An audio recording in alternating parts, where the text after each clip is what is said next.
Hello, and welcome to the latest installment of our Take 3 video series. We ask 3 questions of barrier breaking and inspiring women. I'm Wendy Doyle, President and CEO of United We. Today, I'm excited to talk with Dr. D'Angela Burns Wallace, the Kansas Secretary of Administration and Chief Information Technology Officer.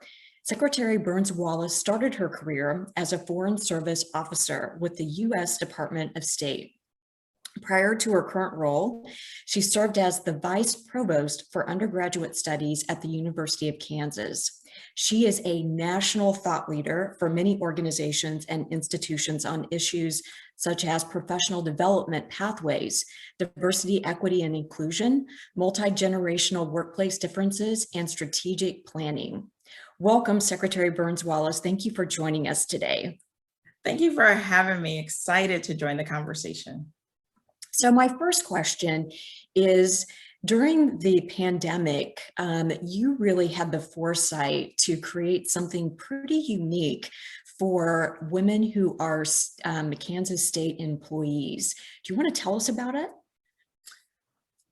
Well, I think like everyone else, we were looking for ways to connect. And this actually started, I think, as an idea even before the pandemic.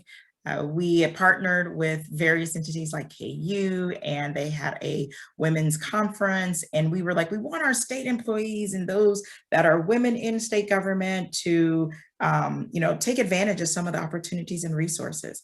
But the pandemic created a space where we almost had to create our own. So in January, we launched an online opportunity. It was a morning, and we called it a women's forum, and invited those, women in government, as well as women, those supporting the advancement of women in government, to join us for a morning conversation and a brainstorm.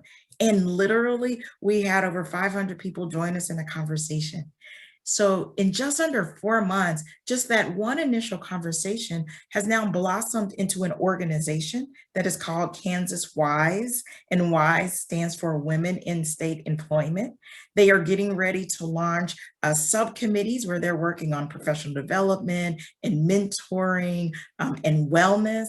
And it almost has its own momentum, because that connection and the supporting the advancement and development of women in state government really resonated across our agencies and our employees. This is so groundbreaking, and I was so excited for this to get shared with our viewers, because this is women supporting women, and thank you for your vision for this great initiative. I hope others can learn from what you just shared. So my next question is, we have also seen progress in the Kansas State appointments of women and women of color. How do you see this impacting and affecting the future of the state of Kansas?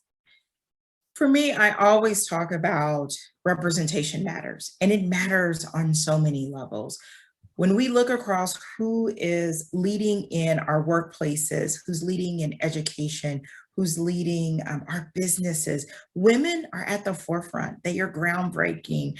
They are trudging through and making sure our community, our state is growing and thriving. And so having their voice in that civic leadership, in the places and spaces that shape the policies and the laws that impact education, health, business, housing, all of those areas that are key and critical to that growth and development, those voices bring a representation that is necessary, that is critical, and that is timely for our state to progress. So I'm excited about it.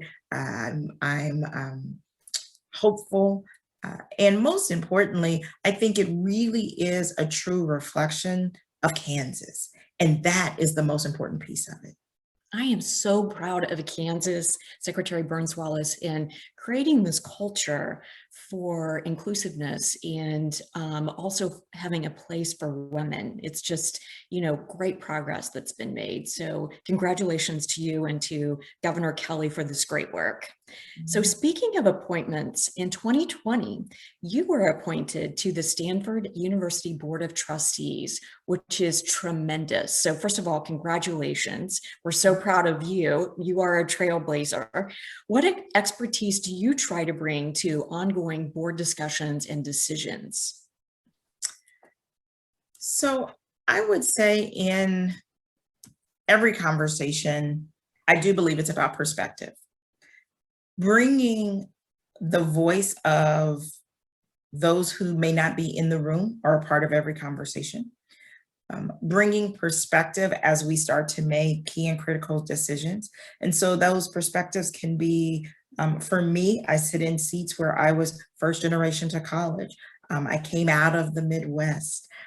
Being a woman, being, Black, all of those things played into how I experienced the university, but also how my journey through my career and my trajectory after has played out. Bringing those perspectives back into the decision making, ensuring as we are thinking about the policies and the decisions that impact the university, and asking the question of who are the have and the have nots?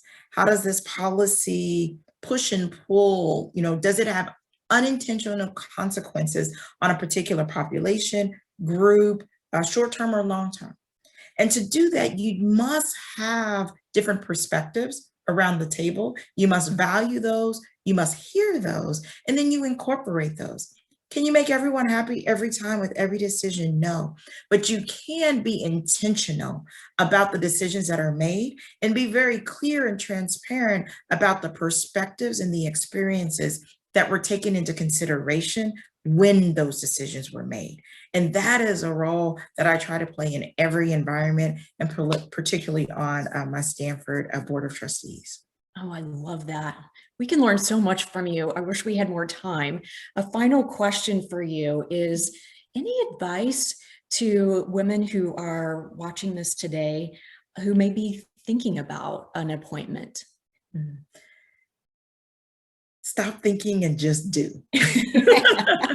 Well, and I say that because, and I've said this in other spaces, we have to lead from our seats. We have to lead right where we are sitting. Some of us will hold titles and in certain roles and positions, and others of us sit in communities and spaces, whether it's in our schools or potentially on our school boards, right? Whether it's in our communities or serving as a part of a community group that is looking at impacts in your neighborhood.